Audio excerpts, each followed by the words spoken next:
What's up, everybody, and welcome to the first episode of Do You Even Read? Live with Ink Spots. What's going on, Ink? How you doing, homie? I'm doing good, man. How's it going, chat?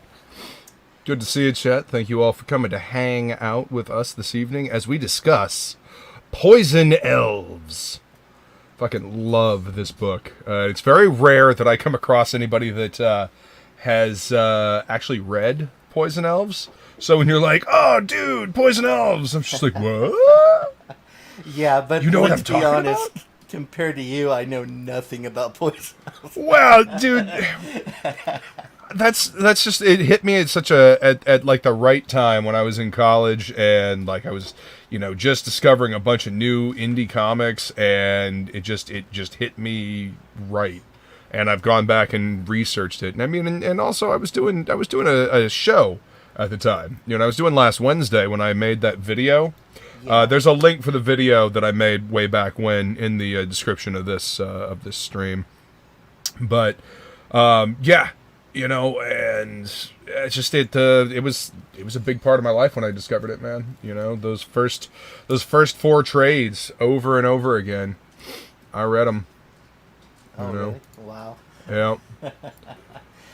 Do you want to start off by maybe just like we can go over the kind of the history of Drew Hayes, about how he started with Lucifer and all that? For sure. Some pretty interesting stuff about that. Oh yeah, Lucifer started off as a D&D character. What's up, Pops? Let's say hi to the chat, and then we'll get into that. What is up, Pops? We got Nefarious. Let's talk about hipster elves. Yeah. More like grunge elves, says Silver. What's up, dude? Jace is the best. Jace is awesome. Their first meeting is fucking great. Yeah. Skull flying feline. He steals a bitch from him. He does. Steals a bitch and his bottle of whiskey. Yeah, what the fuck? Man? Because of the fucking purple marauder. Purple marauder. Nyar! Like wearing some wacky underwear or something. And then the part where they finally like run into the purple marauder again, and Lucifer's like, "Do you hear that? Jace, for the love of fucking God, do you hear that? What's wrong with you, Lucifer? No, remember that dude I told you about? No, shh."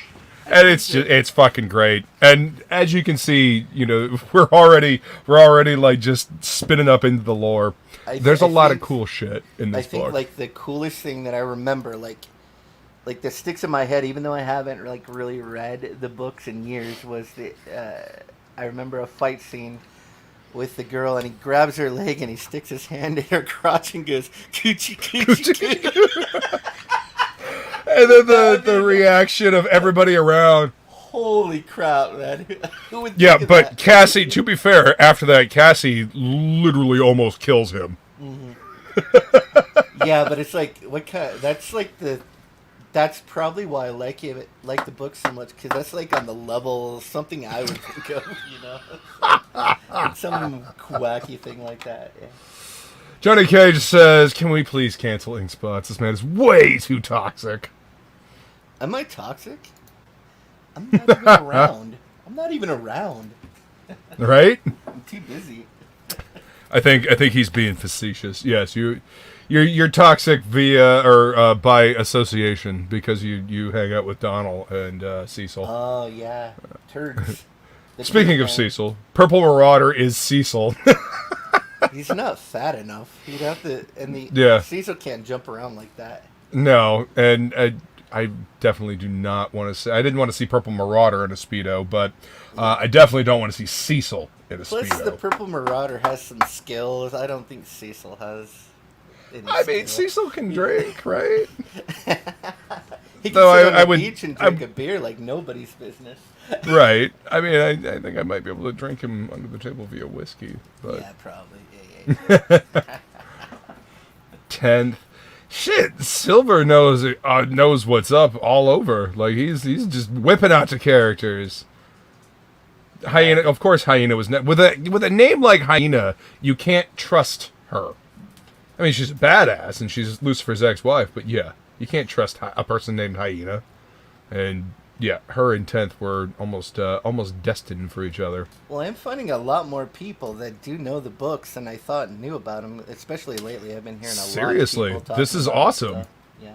I mean, I've been talking about it, a lot, but it's nice to hear. Oh yeah, I remember that book. Oh yeah, I read some of that book. That's why I wanted to do this because classic I haven't shirt. had a Go ahead. chance to read comics, and so this will force us to actually do that. So Exactly. Oh, awesome, dude! Yeah, dude, this is an original tee, fashion victim tee from back in the 90s. Cost me $80 but I have wanted one of these since I knew they existed. Oh, did you buy it way after the fact? Oh, dude, I bought it like this year. Oh, okay. Like this is legit 90s vintage. Vintage. Man, Yeah, you should have quote, unquote, framed that vintage. and put it in a picture frame. I'm just, I only wear it for special occasions, and this was a special occasion, Yeah. So let me go ahead and flip my camera, and I'll bring up my my trades here, so they got something to look at besides my ugly mug. And okay, well, I gotta move the camera. Hold on. There we go. Look at that. These are the first 4 trades, and the first 4 trades collect the Muleskinner years, the Mulehide Graphics. That was Drew's printing company or publishing company, Mulehide Graphics. That was the first 20 issues. Yeah, 1 through 6, 7 through 12. Yeah, 19. 19 and 20. And you'll notice this one is just only 2 issues, but it's got that badass tattoo on the back. And see, that was what was surprising when he told me he didn't like color, because what first caught my eye was the serious covers to the books and how well the colors looked and how just really awesome. And then you're like, yeah, he hates color. Yeah, he didn't necessarily hate color. His quote was that color is often used to cover up for bad artists. I'm totally butchering the quote, I'm sure. But basically, some bad artists use it as a as a cover up instead of it working with. But yeah, that's why there's only 1 color issue of Poison Elves, the color special. Yeah. And he bought he had all the pages and he sold them individually to people all over the world, so it could never be collected and reprinted. Now, what did he color with? Did he do everything traditionally in watercolor, or? I am not sure. Used. I never actually did any research into the color special. All I knew is that he I want to say it might have been some early digital. Okay. But I don't think he did the colors for it. Now the covers he may have, the covers of the books, but yeah, I was always under the impression that he did the covers. Maybe he didn't, though. Maybe I'm completely wrong. But he might have had somebody doing the colors for him. So those covers were beautiful. It was definitely his line work, but yeah, the covers were beautiful. Hang on a second. There is something else that I have.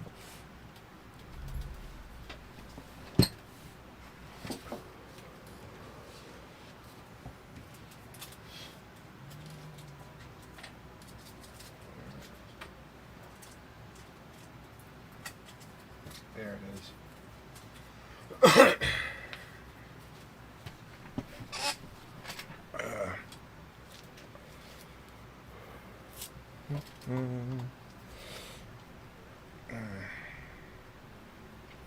Sorry about that.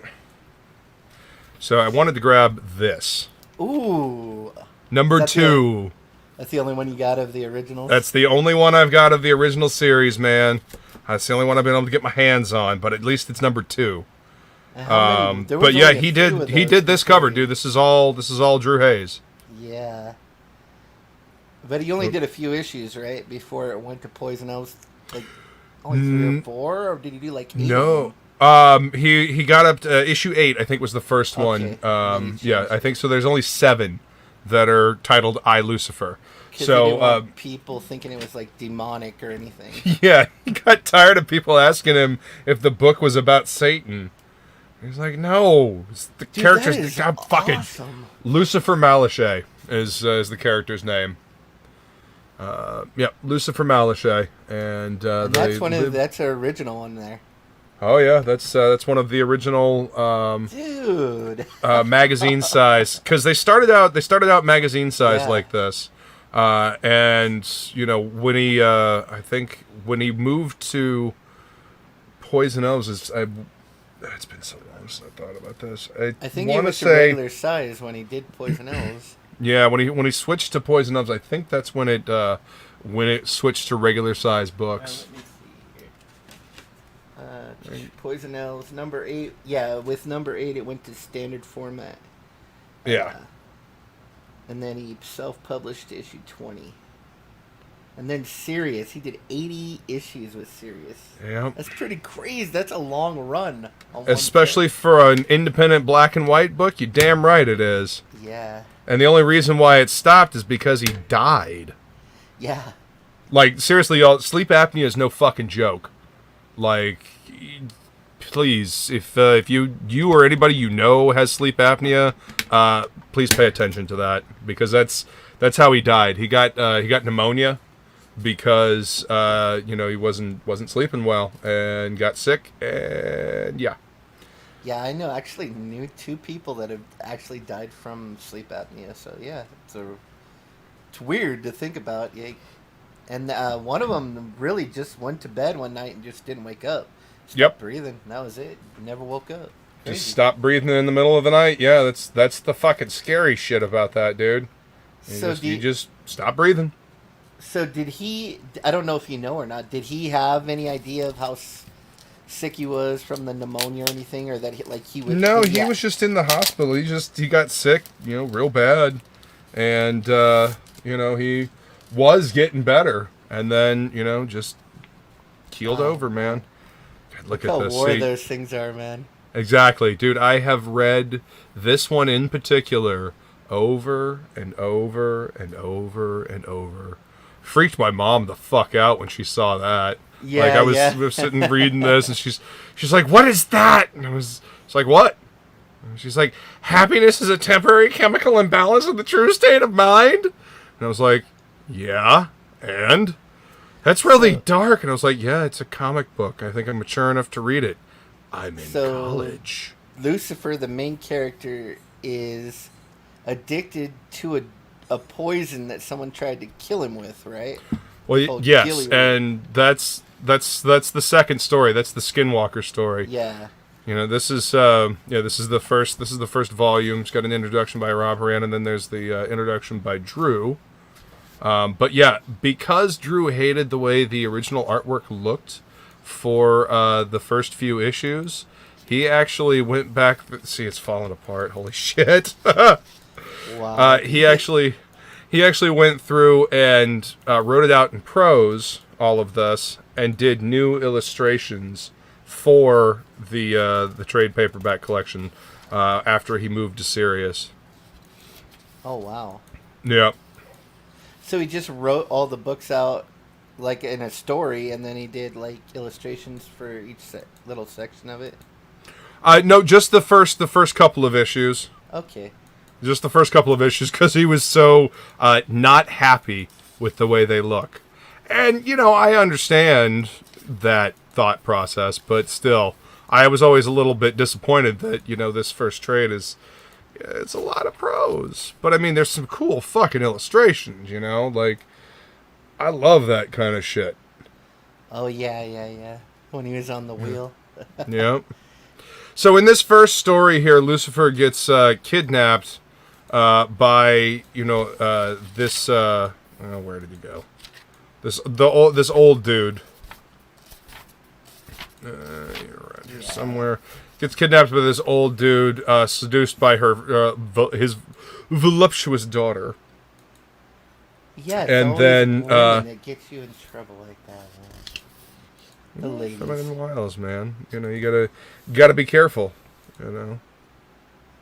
So then, in the first story, they rip out his eye, and then they use it to summon Sixtel Amal, this demon here. So this is Lucifer pissed off because his eye has been taken out. Let me. Do you want me to share my? I can kind of show what that first artwork kind of looked like because I got my digital version up here. Yeah, dude, bring it up. I'll share it. And then this is Lucifer and LIIIIIIVE, one of his oldest friends and a healer. All of his women were hot, though. I liked how all of his women, man. I love the way he drew women. He did a Lady Death card for one of Brian Pulido's card series, and I have yet to find it, and dear God, I want it so bad. Like, Drew Hayes, Lady Death. Yeah, anybody got a lead on it? Hit me up. Yeah, he did improve a lot. Even just like the first 2 or 3 issues, I mean, his artwork took a huge leap within the first 100 pages. So. Oh yeah. But this is the demon Sixtel Amal. And there's some truly funny shit that you know I didn't get to see until much later because I didn't find the actual issues. Like, if you can bring up that, oh, you got it up there. Yeah, I got it up here. Alright, let me add to stream. So yeah, there's like one scene where like he's trying to kill the demon, so he slashes him with his sword, then he shoots him, and then they're like talking, and he's like putting dynamite and caps underneath. Can you move your leg? Yeah. Oh, sorry. While they're talking. You know this isn't gonna work. Yeah, he's just like, I'm just letting you do this. Like, I mean, even look at this though. Even though it's like not where he was, even starting out, you could see that he had. But I mean, you got to remember, this is 1990, what, 94, 92? Yeah, and you could see that he had it in him already. I mean, I love this stuff even though. I love this old indie. I mean, because look at, even now. Yeah, 92. Compare 92. this to DC and Marvel now. I mean, look at the level of detail he put. He's got, reflection in the glass. He's got a texture in the shirt. I mean, that's a ton of detail, man. No one does that anymore, even nowadays. So. And it was a different thing back then, man. You know, there was passion. Like, he wanted to tell this story. He was excited to tell this story. You know, he had to bust his ass to do this. He had to take out a loan to get this shit rolling. Like, I remember reading about how he would bounce around from job to job and just never really had anything that worked for him. You know, nothing good, nothing working. So family members, rather than watch him beat his head against a wall, gave him a loan and let him start up, Mulehide Graphics. And nice. So that's how he started doing it, and he started, making a living doing a comic, just selling enough to make the next ones, and kept it rolling. The whole reason why he moved to Sirius is because he got tired of the monthly grind of trying to get people to pick up the book and then having to get them printed and then ship them out. He was basically doing what we do now with crowdfunding. You know what I mean? Really? So how did he do it? Did he just got them printed? He contacted different comic shops. Oh, and he just got each individual shop. Each individual shop, made a list, and sent the fuckers out, man. Hardcore. So this dude tries to poison him. That didn't work out. Yeah, that's the doctor. Yeah, there he is, and he's all tied to the wheel before he gets taking his eyeball out. Drew did all kinds of interesting format, Eric. Like, he would do that often, harkening back to like fantasy novels and stuff like that. So yeah. I mean, and if you guys are looking at this and you're like doing, Comicscape books now, you'll see where Drew starts here and you'll see where he ended up, and that should like give you like tons of hope to it. Like, if you really want to do this, you're gonna really improve. Fucking A. because Yeah. he did all of this. You know, all the art, you know, written, drawn, inked, lettered. As far as I remember, this was all lettered by Drew. I think it was all him to start out with. I think he might have gotten a letter later on. But yep, there's LIIIIIIVE. And I feel a kinship with him because he's always got nipples popping, and every time he draws a chick, there's nipples popping, and that's just I'm down with that. I mean, it's cold in Amerlin. Always. Yeah, it's freezing. It's always chilly in Amerlin. I mean, look at this hatching, man. Right? I love that, dude. This is Like why the I love texture Jason. that he would create. Yeah. That's why I love Jason's work so much. It just gives me this vibe, this old, how people used to do stuff. I love that. Because when you're printing in black and white, you know, you don't have the luxury of colors to get things separated. You have to be able to illustrate. You got to be able to, you know, show what's going on. You got to be able to distinguish things with just black and white. And look at like this storytelling here. I mean, it's not. You got the light panel, the dark panels. You got the silhouette, another light panel, silhouette. It's really good. I like it. And you can tell that there is a strong connection between these two characters with how many panels? We got 8 panels there. Yeah. In 8 panels, you can establish that these two are lifelong friends. You know, yeah. I mean, look at been the there through thick and here. thin. Bam. Yep. I mean, even if he wasn't the best artist yet, he was packing emotion into facial expressions. Telling the story with there's no words, but you can follow a story. Exactly. Yeah. This right here, this is the strength of comics. This is the strength of our medium. The way we can do this. Now, yes, I understand they can do the same thing in movies, but you know, you have to rely on a whole lot more people and mechanics to make it work. In a comic, this is pretty straightforward and simple, you know, and it's impactful if done correctly. Yeah. You know. So rad. Yeah, Drew was great. Let's go find the demon. There's the demon right there.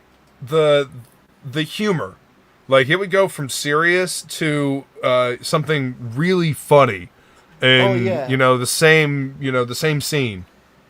You know, I mean, he gets locked up, and then he has that addiction to the poison. And he's sitting there and he looks. He's like, I only got 14 cigarettes. I'm gonna be locked up. I'm gonna go insane. I only have 14 cigarettes. I mean, I mean, if you're a smoker, you understand what he's saying, man.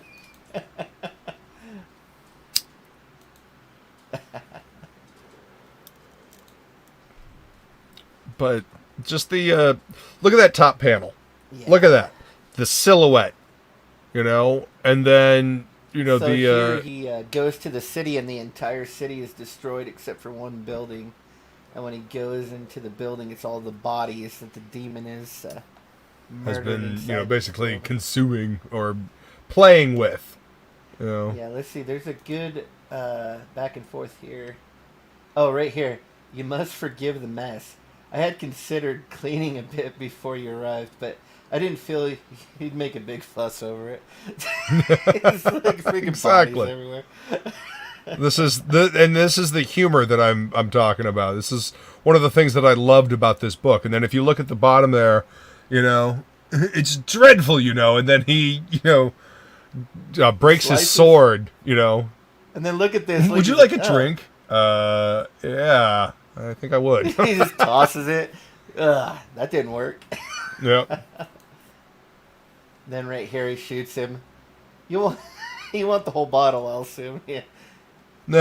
So while he's basically, this demon's just telling him, you know, it's the classic trope of the villain, you know, telling the hero what he's gonna do and all this, or it basically tells Lucifer here how to beat him, and in the end it doesn't go well for him.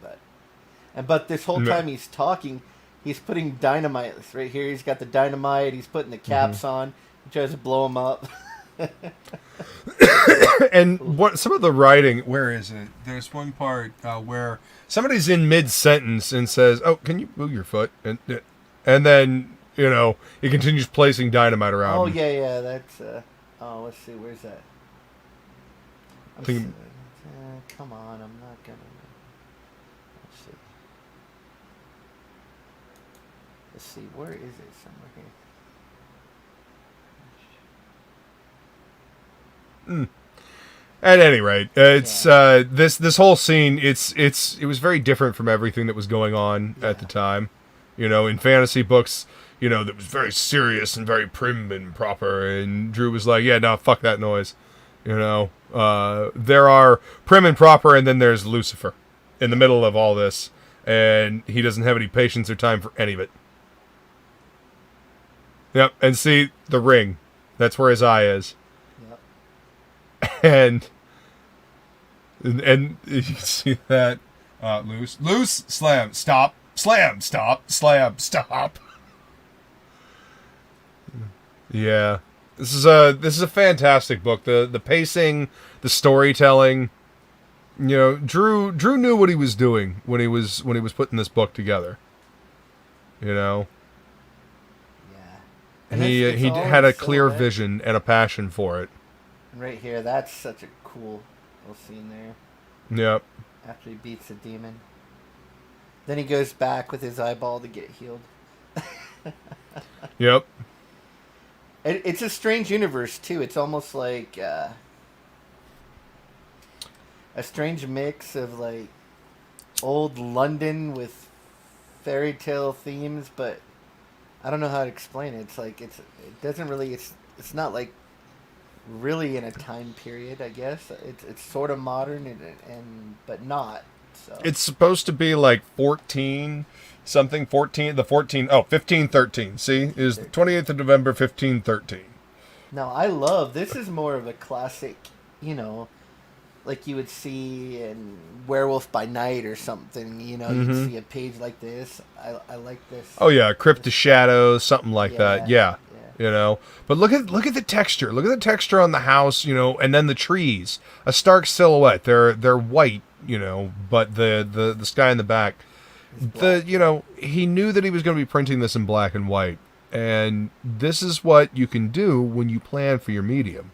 This is also the reason why Barry Windsor Smith's colors on Weapon X look so much better on the newsprint, on the original comics, because they were built, the colors were made for newsprint. He knew that they were going to be printed on newsprint, so he accounted for it.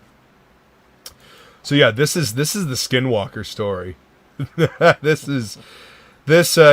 Luce is traveling through the woods, and kind of passes out in front of this dude's house, and he's got like a broken foot. But he's like trying to heal, quote unquote, heal Lucifer up, but won't let him leave his room, won't let him leave bed. What do you want to bet this dude is based on somebody he knows? Like, because this guy feels way too. Well, dude, he's based on Ed Gein. It feels so real, like that has to be, a real person. Yeah. Yeah. Well, I mean, he's based on Ed Gein. Okay. Okay. But I mean, it might be Ed Gein and somebody he knows. Yeah. But I mean, the dude's name is Ed, so. Well, yeah, and he's got Stefani. Fine woman she were, fine. Abigail Joe Fisher was her name. Yeah. Fucking great, just well drawn characters, well thought out characters. Look at this panel right here, man. Oh, I love that panel. Yeah. Well, I mean, I love the panel right before it. Everybody wants to talk about Deadpool breaking the fourth wall. Lucifer was breaking the fourth wall. This is issue 3 of Poison Elves, and Lucifer is looking at the camera saying, "Hey, this dude's fucking cuckoo." Tweet, tweet. It's crazy. It's like, so a lot of stuff that showed up later in comics, Drew was doing in this book a long time ago. This panel right here, it's got the window. Oh, right? That's so rad. Well, Well, see, this is what happens when somebody gets to indulge in their passion and really wants to lean into it, has a story they want to tell, and this is a legit avenue to make a life for oneself. Look at He this. falls into that same category. He's an artist. Like when you're an artist and you see work like this, you know how much he put Agreed, into Silver. it. And to Yeah. put that much work into it, you had to love it. You had to love what you were doing to put that much work into it. So Absolutely. I mean, you got to love this. You got to love this. You got to love doing this. Otherwise, it's going to eat you up. You know, you won't be satisfied. now You know? look at the difference just between the first story or just on the second story, and look how drastically he improved from the first story just to the second story. Well, It's see, insane that's amount of progress. that. See right here. I have that page right here. That ain't no tea leaf. What the hell is that? Looks sort of like a flip, flip, flip, flip. You know. But yeah, this is the first story where I actually get to see full like page layouts. You know, in the first trade. You know, so I was like, huh. So it's literally just the first two issues that he had a problem with, and then everything else he put in. You know, but yes, drastic improvement. It's crazy. I mean, you can just And then he wasn't. It doesn't. I don't look at this and go, oh, he's copying Jack Kirby, or he's copying this person. No, this is him. This is what he. He's not wearing his influences on his sleeve or anything. He's just putting what he is out there, not being embarrassed by it. He's just, this is my stuff. You know what it is? It's because Drew. This comes from D&D. We never got to talk about Lucifer's origins. And yes, Hex, it is the quintessential indie, like self-published indie. This is Drew Hayes. This is the man. Like, yeah. So Lucifer started out as a D&D character. He was Drew's D&D character, and over the years,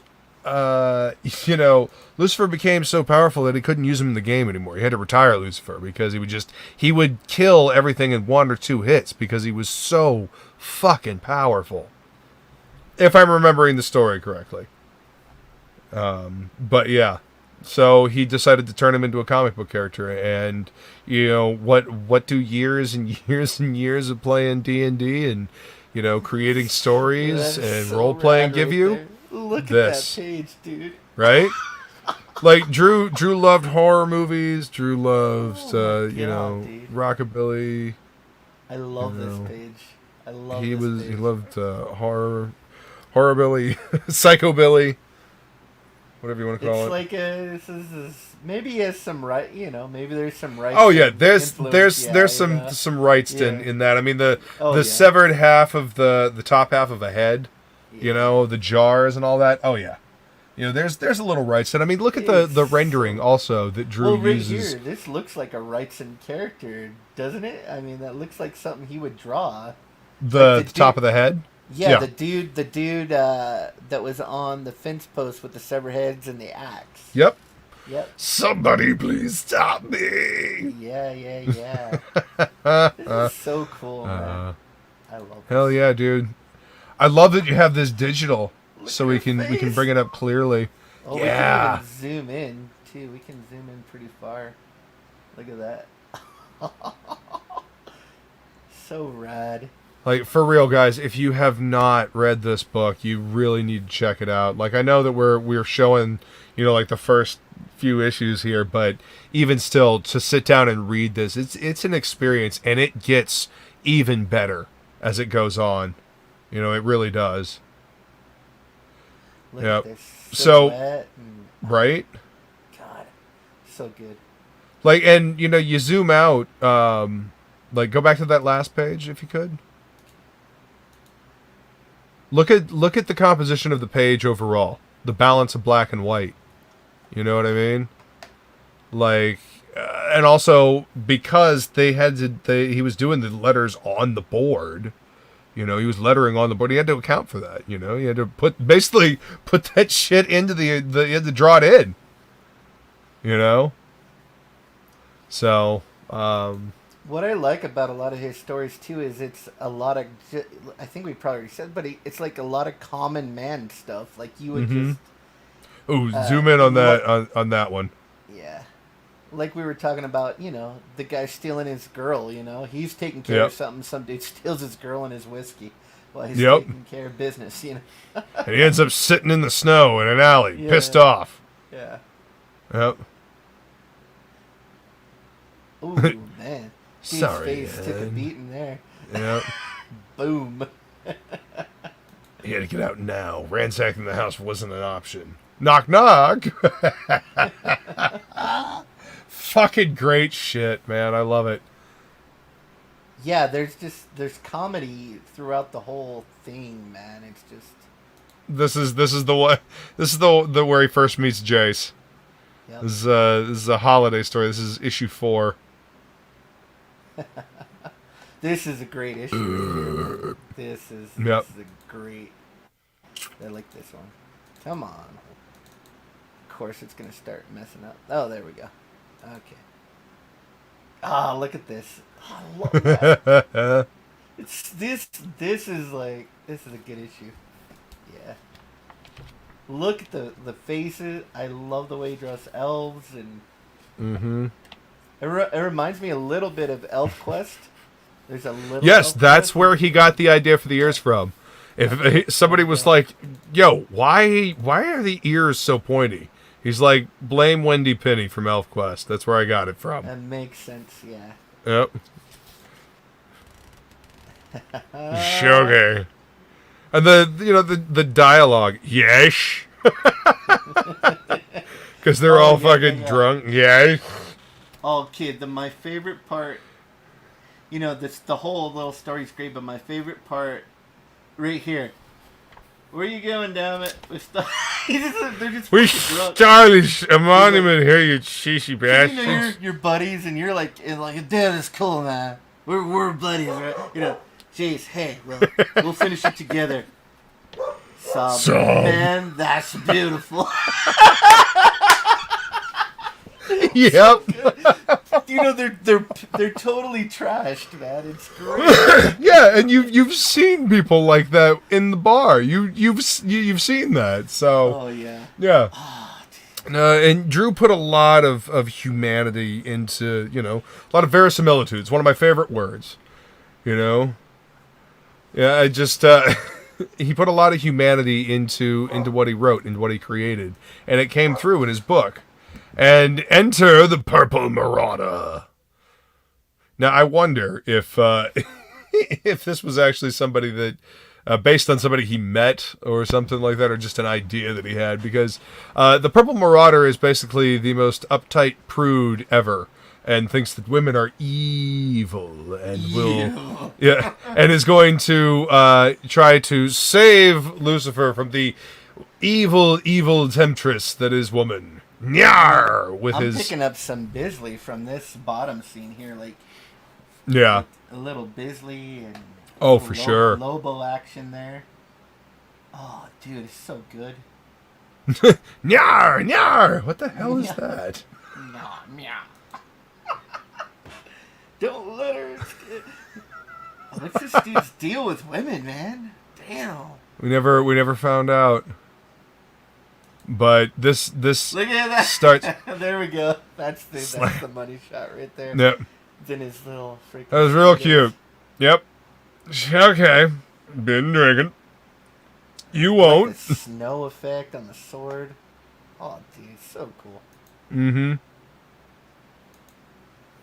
Yeah, this was the stuff right here, man. Absolutely love this. Oh yeah. I like the Purple Marauder, man. He's such an annoying shithead. And he does pop up again. And in the most, you know, unruly places. Dude. The most unexpected places. We got our Conan scene right here, you know. Right. First panel. Look at the movement on that necklace and his hair. Like in that middle panel.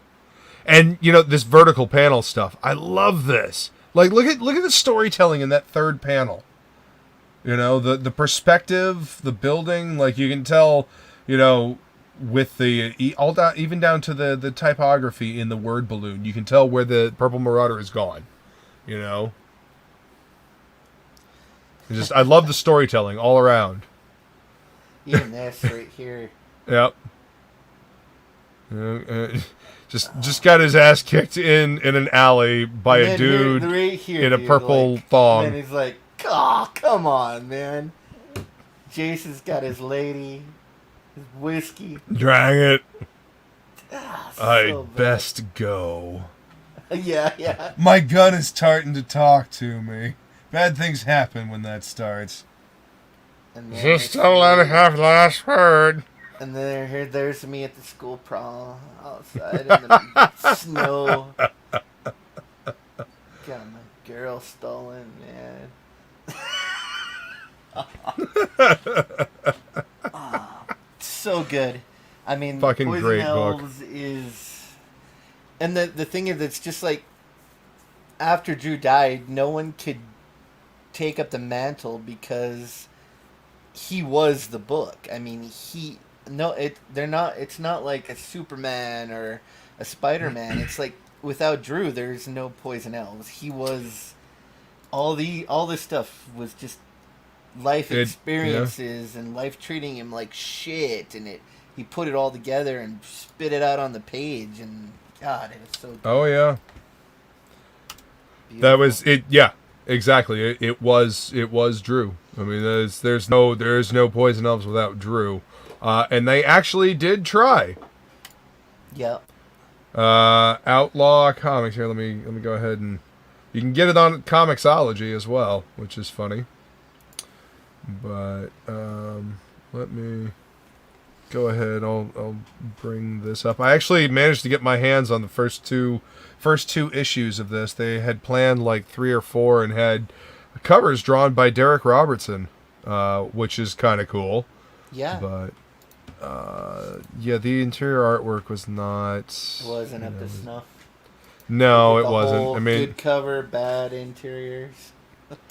yeah, I mean that's how it goes sometimes. But yeah, this is the cover by Derek Robertson. Yeah, the cover's cool.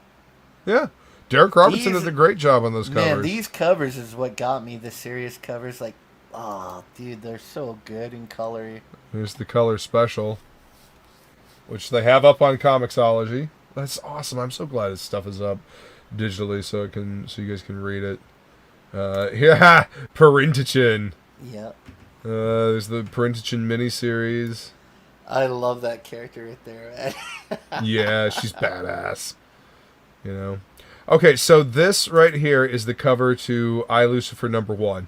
First Poison Elves book to come out. Yeah. Same size as this one right here. I want it. I need it. I need to find it. Wonder how much those are going for now. They gotta Last be I checked, rare. I think it was like $40. Not as bad as I thought it was going to be. Oh, okay. But yeah, but it's You gotta been a find little bit. them, Yeah, though. that's Find someone that's willing the to let rare go of thing. them. Yeah. Yeah. See, here's Poison Elves #16. They'd gone to the comic book format. You know, I will eventually have all of these. I almost do. Yeah, I think I only have probably maybe 20 or 30 original of the original ones. Yeah. But it'd be great to have all of them. That would be cool. I don't think they're very expensive either, if you can find them. Yeah, if you can find them. There's just, low print run. This is Joseph Michael Linsner, who was also published through Dawn. Sirius. Yep. Crypt of Dawn, Cry Dawn.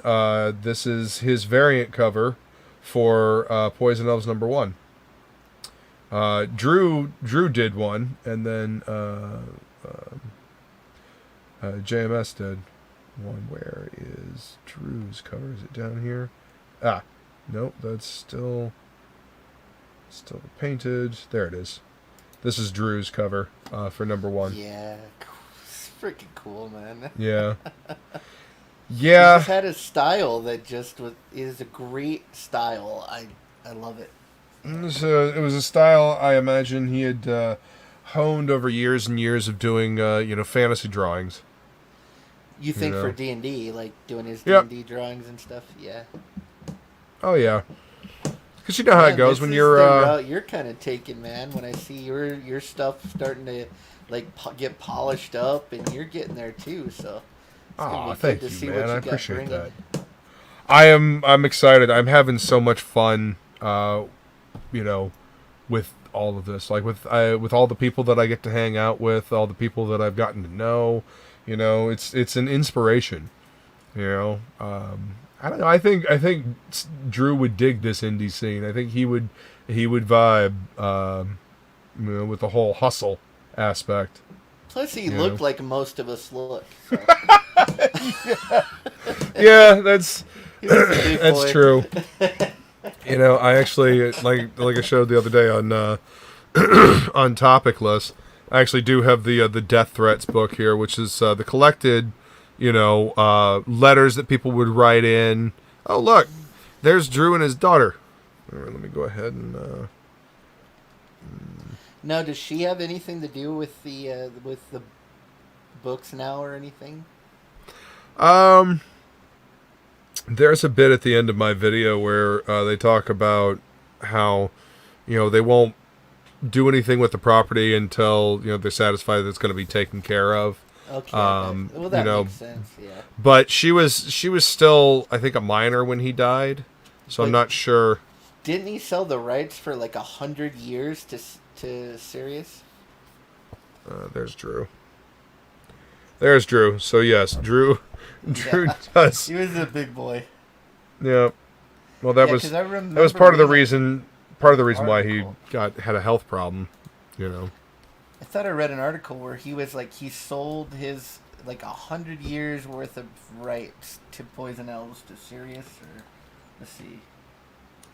Jeez. It was like big news way back in the day. Yeah, I mean, that sounds vaguely familiar, but I don't fully remember that. Oh, sorry. Shut up, dogs. My dogs are scared of the monsoon, so they're freaking out. Poor puppies. Yeah, dang it! I should have found that article. Yeah, it was like big news because it was like the longest someone ever sold a contract for a property before. Man, that's such a cool picture right there. Yeah. That's what's on your shirt, right? Yes, what's on my shirt, and I also have this poster on the living room wall, on my living room wall, behind my couch. That's My buddy Derek, who was my cameraman on last Wednesday, he's the one that got me into Poison Elves, and he got that poster like forever ago, but I took to Poison Elves much more than he did, so he gave me the poster. I remember going down to Orlando, and I managed to find these two, the 3 and 4, at like a what is it? Like at a what was it? Not a Borders, like it was like a music shop that also had different levels, had books and comics and stuff in it. Tower Records, I think it was. It was a Tower Record shop. I think If I'm there gonna was one in go Orlando, hunting something now. like that. It was actually near downtown Disney, or like Universal City Walk. So I managed to grab those two, and I'm so excited because I couldn't find them anywhere. Because back then the trades, were not easy to find. Yeah, I think I'm gonna go hunting for all the originals now. I want to get all of them and then just reread them all in paper format. Be awesome. Well, I probably won't be able to find the Lucifers, but I think I could probably find all the individual issues. At Oh, least yeah. all the serious issues. Probably not all the Mulehide issues, but yeah. Well, I mean, all the Mulehide issues, you probably will have a difficult time finding those. Just because there were so few of them. Like he would take orders and he would only make so many, and he would overprint for damages, I'm sure, but have some to take to cons. Apparently he liked Dragon Con quite a bit. So the Mule Skinner Years trade paperback is like $30. I put the Amazon link in the description of the video. If you've liked what you've seen so far, that's like all 4 of these trades that I have right here are in that trade paperback. That's all of the I, Lucifer transitioning into Poison Elves series, the original series before it was published by Sirius. And you can also get them digital if you by either legal ways or nefarious ways, as right Lucifer would be into. Yes, exactly. Drew imagined he walked into a bar some night and see a woman who walked up and say, "Hey, I got chills, they're multiplying, I'm losing control, I should pry it." Let's see. What's going on, Metal Movies and Brewskis? My buddy Matt. How you doing, man? Welcome. How's it going, man? Good to see you around. Oh, God, this is brutal. Lost my PE shot glasses. No! I remember seeing those. Those were badass, man. Oh, hell. Luckily, I think I still have all of my... I lost a bunch of comics, but I'm pretty sure I still have all the boxes where I have my Poison Elves, so I'm lucky there. I lost a lot of Evil Ernie and things like that, but Creed, all those. But... Oh, yeah. I mean, it was that boom. There was in the mid to late 80s, there was that indie comics boom, and it translated into the 90s too. Do you remember Air Cell Comics? Air Cell Comics. They had Elf. They had Elf. Dang it, what was it? They had another Elf. There was another Elf book that they had, and I got a whole bunch of those Air Cell books. They were a lot of different properties, but they were super indie and very limited, and there was some good stuff in there too. Yeah. So nice. maybe we'll have to look at Elf Lord. That's what it was called. Elf Lord. I've actually never heard of that one. Yeah, it was a little more bubblegum than Poison Elves, just by a bit. The art wasn't as good, but it was still good art and pretty interesting. So cool, man. If you can find them, we'll take a look at them. That might be a cool thing to look into. Yeah. Yeah. They were a small company called Air Cell. So yeah. Yeah, there were a lot of independent publishing companies in the in the late 80s, early 90s, and a lot of those people went on to do a lot of different things, like obviously Billy Tucci, we know him. I mean, he started out indie. Nobody would give him a job. He was just talking about that on the Professionals. Nobody would give him a job except for Brian Pulido. Brian Pulido, he was talking to him, and Brian encouraged him to, well, why don't you just make your own book, self-published? That's what I'm doing. And here we are, Yeah, here, I'll share my screen real quick. I have all these. I just gotta dig them out, but share screen. Yeah, it was called Elf Lord. Nice. Okay. Yes, I have seen that font before. I've seen that. Barry Blair. Yeah, I have very all these cool books. I discovered one, and then I went back to the comic shop and had them dig through everything, and I got all the issues. So they started out in black and white, and then they went to color. Wow. Yeah, definitely getting an ElfQuest vibe. Yeah. Definitely a Wendy Penny feel. Yeah, I think this guy was very heavily influenced by her, but it was also a pretty decent book. A lot of weird stuff happens in it, so yeah, pretty cool. There's like trolls and elves, of course, like magical elves and like fighter elves and all kinds of cool stuff. So yeah, that might be one. Yeah, Air Cell. Air Cell. Very cool. I think this probably was their most popular title too. So. But yeah, we'll have to look into that. But that's why I want to really do this. Like, I want to like, like we agree on something, and then on a book, and then we both read it, and then we can just like get into a nice deep discussion on it. Oh yeah, like, dude, even that if you would wanna be bring in awesome. other people too. I love Yeah. talking about comics and art and just like Storytelling, man. Yeah, That's what this is. That's what this is all about. Storytelling. Yes. You know, and this is passionate storytelling. I mean, and we just kind of brushed the surface of of what this book is. So Ink and I may revisit this at some point. I want to reread the whole series and take a deep dive into it again, and then like get into it and like really discuss it. That'd be awesome. Absolutely.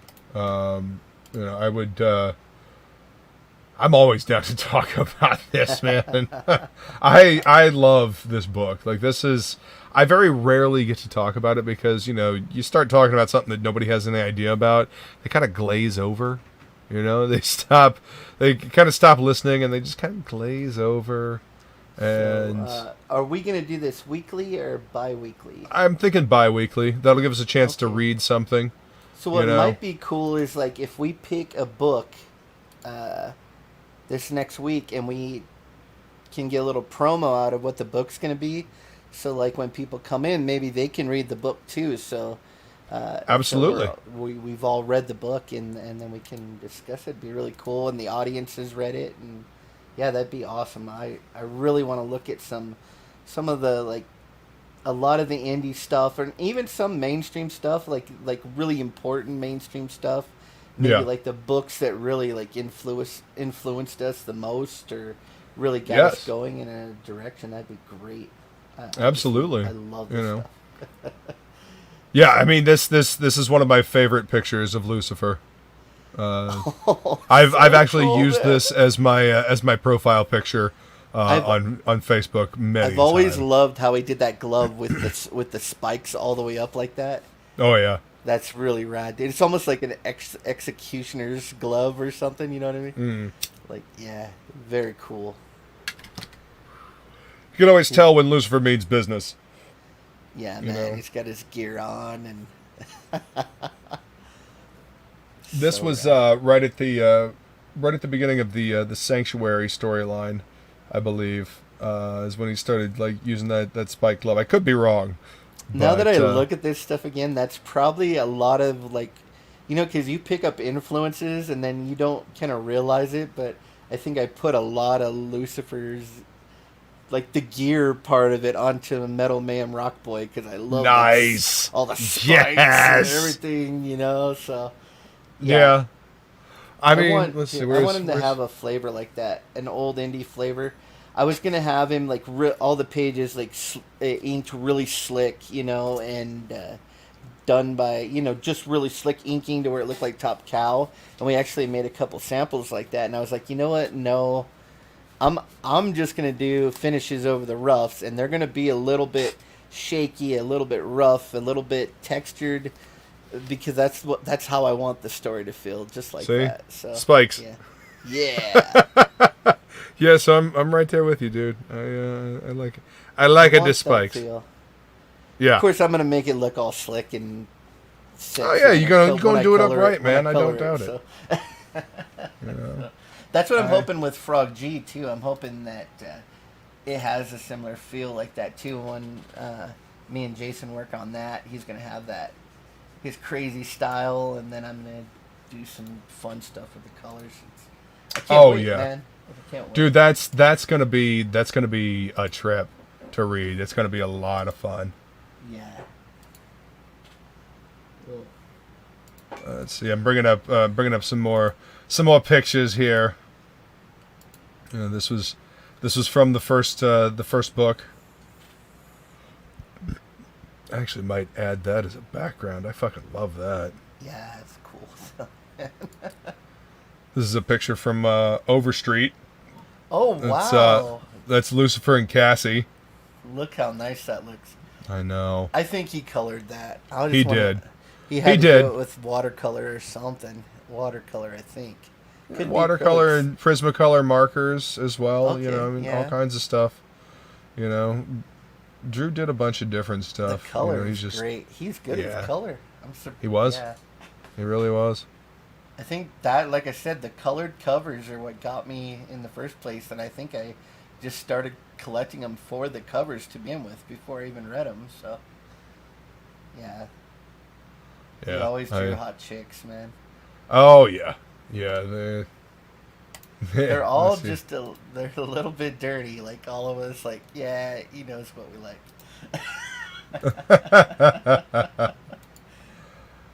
You know, they were always curvy and voluptuous. You know. Yeah, I mean, not like now where they're all look like me in a speedo. So. God, don't. Why would you? Ugh. Keep looking at the screen, everyone. Keep looking at the screen. Ah, damn! I guess I can't upload that one. Didn't work. But anyway, we're gonna go ahead and wrap it up here, guys. Thank you all so much for coming to hang out. If you got suggestions of stories that you think we should check out, you know, let us know. Yeah. Yeah, I want that on a fucking shirt. Damn. Yeah, I just want that on my wall, dude. I just want Yeah, a poster right. of it. They probably have them. Yeah, Probably. frame it up. But yeah, definitely metal. But yeah, if you got any suggestions, hit me up on Twitter. Hit Ink up on Twitter. And yeah, we're gonna have other people come in and hang out and talk about comics, And when comic books, when story. we decide, we'll tweet it out so you guys know what we're gonna be doing, and you guys can Yep. read it too. So we can all be in the know next time. That's right. All right, guys. Thank you so much for being here. We are going to take off. Thank you. Later, guys.